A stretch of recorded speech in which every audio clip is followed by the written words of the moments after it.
श्री गणेशाय नमः। आज हम सुनेंगे गणगौर तीज की कथा।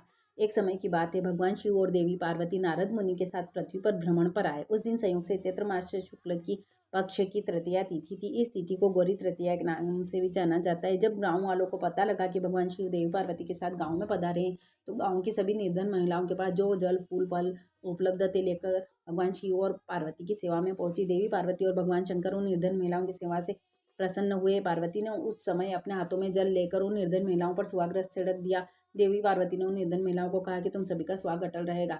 निर्धन महिलाओं के जाने के बाद गांव की धनी महिलाओं की टोली अपने हाथों में विभिन्न प्रकार के पकवान सजाकर शिव पार्वती की सेवा में आई। पार्वती की ओर देखकर भोलेनाथ बोले कि तुमने तो सारा सुहाग रस निर्धन महिलाओं में बांट दिया, अब इन्हें तुम क्या दोगी। इस पर पार्वती ने कहा कि मैंने उन्हें ऊपरी सुहाग रस दिया था, इन्हें मैं अपने समान सौभाग्यवती का आशीर्वाद दूंगी। और उस समय पार्वती अपनी उंगली को चीर कर उसमें से निकले हुए रक्त को उन धनी महिलाओं के ऊपर छिड़क देती है। जिसके ऊपर जितना रक्त गिरता है उन्हें उतना स्वाद मिलता है। इस प्रकार माँ पार्वती ने धनी और निर्धन महिलाओं के बीच सुहाग बांटा था। इसके बाद देवी पार्वती भगवान शिव से आज्ञा लेकर नदी पर स्नान करने गई। स्नान के बाद पार्वती ने बालू का शिवलिंग बनाया और उसकी पूजा की और प्रदक्षिणा की। और उस शिवलिंग में से शिव जी प्रकट हुए और उन्होंने पार्वती जी से कहा कि आज के दिन यानी चैत्र शुक्ल तृतीया के दिन जो भी सुहागन महिला शिव और गौरी की पूजा करेंगे उन्हें अटल सुहाग प्राप्त होगा। इधर शिव जी की पूजा करते हुए देवी पार्वती को काफी समय हो गया था। जब वह लौट कर आई जहाँ पर शिव जी विराजमान थे, देवी पार्वती से भोलेनाथ ने पूछा कि काफी समय लग गया। देवी पार्वती ने इस पर यह कह दिया कि उन्हें नदी के तट पर उनके भाई और भावज मिल गए थे। उन्होंने दूध और भात खिलाया। भगवान शिव जी समझ गए कि देवी पार्वती उन्हें बहला रही है। भगवान शिव जी ने कहा मुझे भी दूध भात खाना है और तुम्हारे भाई भावज से मिलना है। ऐसा कहकर शिव जी, पार्वती और नारद जी नदी के तट पर चल पड़े।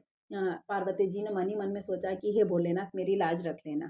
जब भगवान शिव नदी के तट पर पहुंचे तो वहां उन्हें एक महल दिखा। उसमें देवी पार्वती के भाई भावज भी थे। कुछ समय तक शिव और पार्वती उस भवन में रहे। उसके बाद देवी पार्वती ने भगवान शिव से कैलाश जाने की जिद करी। भोलेनाथ जाना नहीं चाह रहे थे, लेकिन पार्वती जब अकेले ही चल पड़ी तो भोलेनाथ को भी जाना पड़ा। थोड़े अचानक से भोलेनाथ ने कहा कि मेरी माला तो भवन में ही रह गई, और नारद जी को बोला कि तुम उस भवन में से मेरी माला लेकर आओ। जब नारद जी वहां पहुंचते नदी के तट पर, तो न वहां पर भवन भी नहीं होता और नहीं पार्वती के भाई भावज होते हैं, और एक पेड़ पर भोलेनाथ की माला लटकी हुई होती है।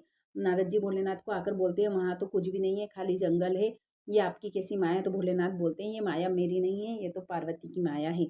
इस पर पार्वती बोलती नहीं, ये भोलेनाथ की माया है। इस प्रकार नारद जी बोलते हैं आप दोनों की माया आप दोनों जानो। इस प्रकार गणगौर तीज की कथा संपन्न हुई। बोलो गणगौर माता की जय।